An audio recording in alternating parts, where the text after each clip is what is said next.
이더리움은 실질적인 서비스도 있고 DF들도 많이 있는데 비트코인 너희들은 뭐냐, 뭐 아무것도 없지 않냐 라고 하는 게 이제 이더리움파에서는 그렇게 하고 있고, 비트코인 맥시멀리스트 같은 경우는 우리는 자산이다, 자산으로서 우리가 좀 상징적이고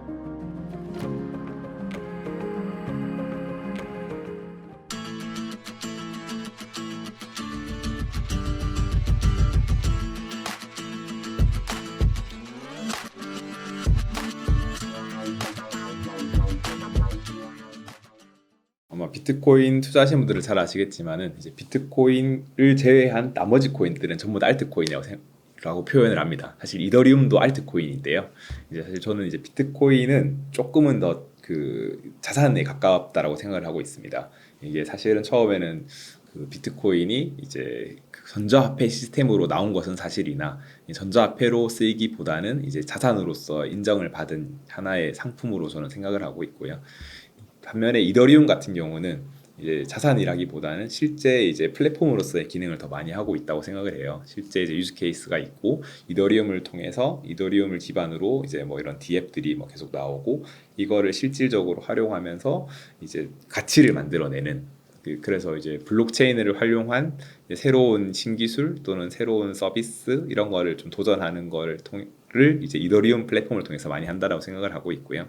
말씀하신 것처럼 이더리움 이외의 알트코인들을 봤을 때는 얘들은 결국엔 또 새로운 시도를 하는 이제 그 프로젝트라고 보시면 되고요. 블록체인 기술을 활용한. 그렇기 때문에 제일 근간은 저는 비트코인이 있다라고 생각을 하고 있고, 이제 그걸 기반으로 블록체인 기술이 있음을 이제 알았으니 이제 이런 이더리움이나 새로운 알트코인들을 통해서 이제 좀 진행이 되고 있다 해서 생각을 하고 있고, 기본적으로 비트코인 맥시멀리스트들도 있고 이더리움 맥시멀리스트들도 있거든요. 서로 상반된 의견을 내고 있어요. 아까 말씀드렸지만 이더리움은 실질적인 유즈 케이스가 있고 서비스도 있고 DF들도 많이 있는데 비트코인 너희들은 뭐냐, 뭐 아무것도 없지 않냐 라고 하는 게 이제 이더리움파에서는 그렇게 하고 있고, 비트코인 맥시멀리스트 같은 경우는 뭐 우리는 자산이다, 자산으로서 우리가 좀 상징적이고 비트코인을 통해서 이제 또 새로운 이제 블록체인 기술이나 이런 것들을 활용할 수도 있다라고 하면서 좀 더 다른 식견을 바라보고 있는데요. 저 같은 경우도 이제 조금은 약간 비트코인에 좀 더 친화적인, 저 개인적으로는 그런데요. 각자 근데 모두 다 이제 맞다라고 볼 수도 있고, 이제 모두 다 이제 서로 상호 부족한 부분을 상호 보완하면서 이 산업이 더 커가지 않나라고 또 생각도 할 수 있다고 봅니다. 얘들도 마찬가지로 이제 비트코인이 조정을 받고 있는 상태처럼 이제 얘들도 조정을 받고 있고요. 이제 뭐 가격적인 조정도 받고 있고 시간적인 조정도 받고 있고라고 하고 있어요. 이제 보통은 이렇게 좀 지루한 시장 흐름을 보이다가 갑자기 이렇게 올라가는 경향을 띠긴 하는데요.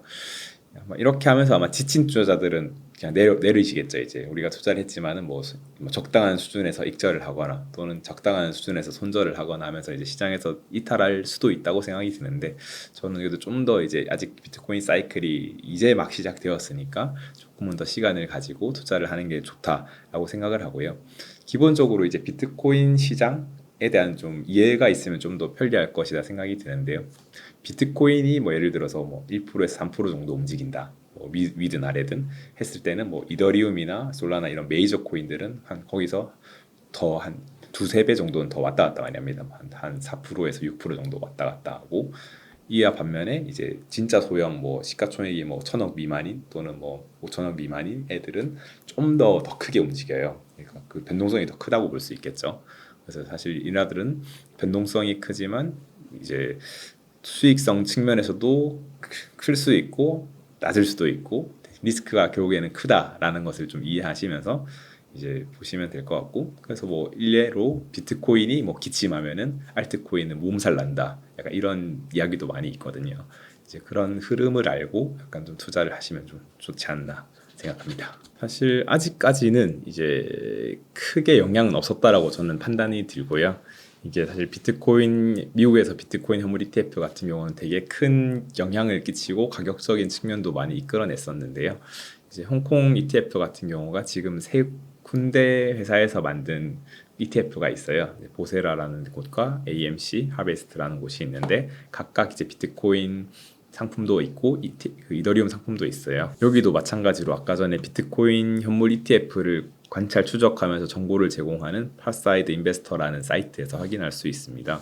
그래서 비트코인 같은 경우 그 ETF는 홍콩에서 4월 15일에 승인이 되었고요. 4월 15일 이후 이제 새 회사를 통해서 비트코인 같은 경우는 현재 약 2천만 달러 정도가 순유입이 되었어요. 순 2천만 달러면은 하나로 274억 원 정도이고요. 이게 뭐 그리고 큰 돈은 아니죠. 이더리움 같은 경우가 보면은 순유입된 금액이 400만 달러. 이거는 54억 원 정도죠.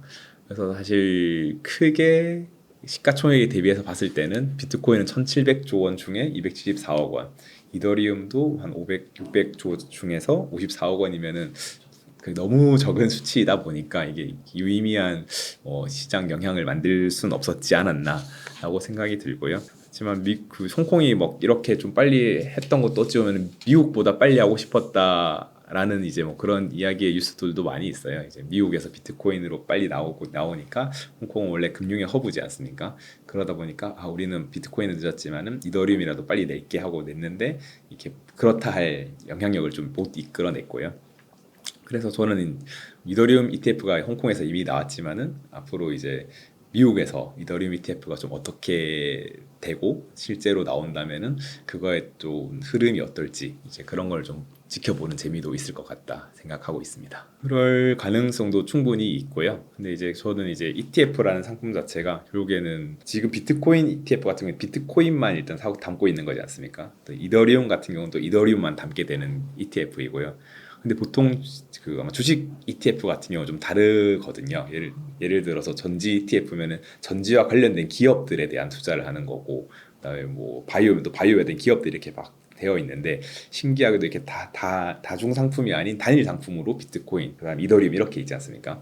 그래서 이제 그거를 약간 좀 결이 다를 수 있다라고 좀 생각이 들고 있습니다. 그래서 비트코인을 수요로 하는 사람들이 비트코인 ETF 투자를 했을 것이고 이더리움에 투자를 하고 싶은 분들이 이더리움 ETF에 투자할 것이기 때문에 이더리움 ETF가 나온다고 해서 과연 이제 비트코인에 대한 그 수요를 또 가져갈 것인가라고 생각을 하면은 굳이 또 그렇지 않을 수도 있지 않을까라고 좀 생각이 드는 거죠. 네. 이게 투자를 할 만한 되지만 안전한 코인은 저는 사실 없다고 생각을 하거든요. 왜냐하면은 이제 예를 들어서 이제 테라루나 사태 그때만 해도 지금 시가총액이 걔네들이 한 5위까지 올라갔었던 걸로 알고 있습니다. 거의 한 40 그랬었던 건데 어느 순간 갑자기 이렇게 몰락을 했었는데요. 모든 코인이 다 그렇게 몰락의 길을 걷는 건 아니지만은 충분히 이제 그럴 가능성도 당연히 있다라고 생각을 하고 왜냐하면 이제 그런 시장 리스크라는 것은 이제 예측은 하지만 이제 100% 있을 수는 없거든요. 예를 들어서 이제 뭐 코로나 또는 전쟁 이런 거를 예측했던 사람이 얼마나 있겠습니까?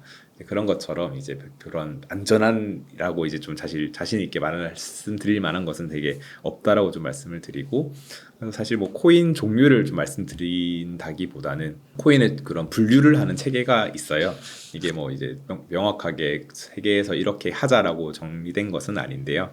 사실 알트코인 같은 경우가 얼터너티브 코인의 준말이에요. 그래서 이제 대체라는 뜻으로 비트코인을 대체해서 한 것이다라고 표현을 하면 되고 결국에는 이제 블록체인 기술을 활용해서 새로운 서비스 또는 상품들을 좀 개발해보는 시도를 통해서 이런 알트코인들 프로젝트가 진행되고 있다라고 좀 말씀을 드리고요. 사실 이런 가상자산에 대한 분류 체계가 뭐 그런 공식적인 합의가 이루어진 건 아니지만은 그 가상자산 업계에서는 스위스 금융감독기구랑 영국의 금융감독청에서 분류한 방법과 유사하게 분류를 세 가지로 하고 있어요. 첫 번째 같은 경우가 지급형 토큰이라고 하는데요. 이거 같은 경우는 이제 거래를 주목적으로 하는 코인을 말하는 겁니다. 그래서 쉽게 말하면 이제 비트코인이 여기에 해당한다라고 볼 수 있고요. 지급 결제를 위해서 나온 것이고 이제 그래서 비트코인뿐만 아니라 뭐 리플 또는 이제 스테이블 코인들 이런 것들을 이제 쉽게 얘기를 할 수 있고 얘들은 상품이나 서비스를 실제 이제 거래를 하기 위한 목적으로 나온 것이고 이것들이 자체적으로 이제 이런 금전의 가치 전달 또는 화폐의 전달 매개로 이제 쓰이기 위해서 나왔던 것이라고 볼 수 있습니다. 두 번째로는 이제 유틸리티 코인 또는 유틸리티 토큰이 있는데요. 이거는 주로 이더리움 같은 거라고 보시면 되고 실질적으로 이제 유즈 케이스가 있는 실질적으로 사용할 수 있는 것들을 만들 수 있는데 이거는 블록체인 기술 기반으로 이제 애플리케이션 또는 이제 프로그램들을 위해서 이제 만들기 위해서 발행된 디지털 자산을 의미해요. 그래서 이제 유틸리티 코인이라는 것도 있고 유틸리티 토큰이라는 것도 있어요. 사실 뭐 코인이냐 토큰 같은 것 아니냐라고 볼 수 있는 그렇게 물어보시는 분들 많은데 일단 코인이랑 토큰이 좀 다르거든요. 코인이라는 것은 이제 독자적인 블록체인 기술이 있고 그걸 메인넷이라고 표현하는데 메인넷에서 자체 블록체인 기술을 통해서 이제 이런 서비스나 이런 기술들 상품들을 만드는 것이고 토큰이라고 하는 것은 이런 자체적인 기술은 없습니다. 자체적인 블록체인 기술이 없고 이런 코인이라는 자체적인 블록체인 기술을 통해서 그 위에서 새로운 서비스나 앱을 이제 제공하는 것을 토큰이라고 하거든요. 그래서 이제 이더리움, 그다음에 뭐 에이다, 이오스 이런 것들은 코인이라고 볼 수 있고요. 그다음에 대부분의 이제 뭐 벨트 코인들은 대부분 토큰이라고 좀 보시면 좀 이해하기 쉬울 것이라고 생각하고요.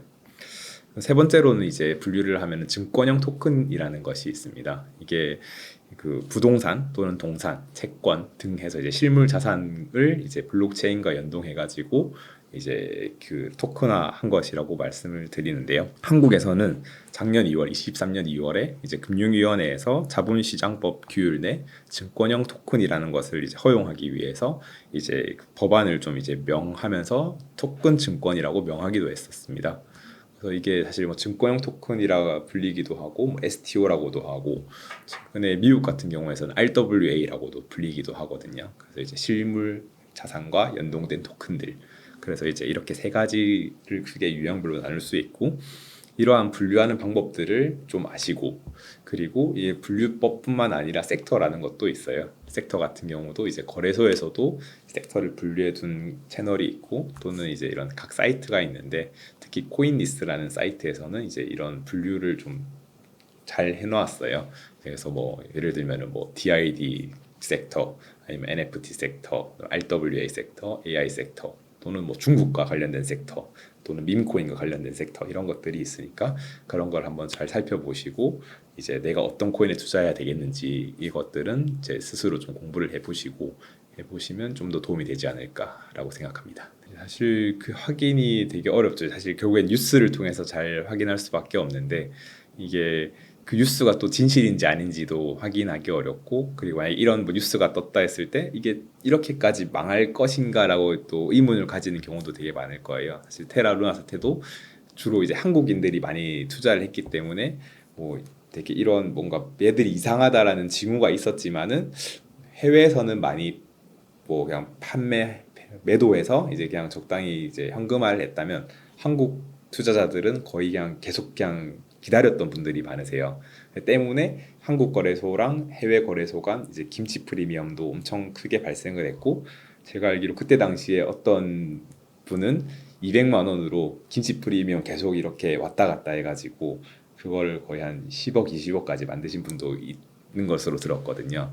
하여튼 그런 식으로 이런 이벤트가 발생하지만 이게 실질적으로 어떻게 될 것인가라고 판단하는 건 되게 좀 어려운 문제인 것 같고 하지만 이제 좀 뭔가 리스크가 있다라고 판단하면은 조금은 안정성을 더 추구를 하시면서 좀 원화로 이제 좀 만들어 놓던지 또 리스크를 해지할 수 있는 방안을 찾는 게 사실은 좀 더 맞다라고 좀 말씀을 드리고 싶습니다. 이게 막 명확하게 있는 거 아닌데 메이저라고 하면 보통 한 시총 그래도 1위에서 한 2, 30위권 내에 있는 코인들이거든요. 그래서 이제 국내 거래소 같은 경우는 뭐 업비트 또는 빗썸, 뭐 코빗 있는데 해봐야 한 100개에서 200개 또는 많게는 300개 정도의 코인밖에 다루고 있지 않습니다. 근데 실질적으로 전 세계에 이런 비트코인을 포함한 알트코인들이 한 15,000개 이상의 프로젝트가 진행되고 있어요. 그래서 실질적으로 이런 거를 볼 수 있는 사이트는 뭐 코인게코나 코인마켓캡이라는 사이트가 있습니다.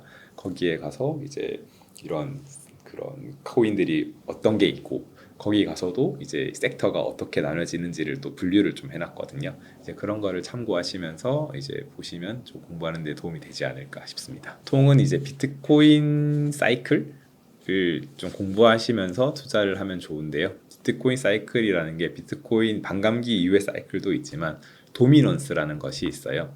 도미넌스라는 게 어떤 거냐면은 이 가상자산 시장에서 이제 비트코인이 차지하는 비율을 이제 비트코인 도미넌스라고 하거든요.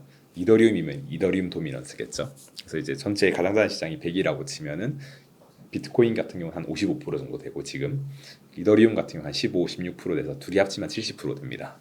그래서 두 개의 코인이 70%를 차지하고 있고 15,000개 나머지 애들이 30%를 먹고 있는 거예요. 되게 되게 재밌지 않아요 이게?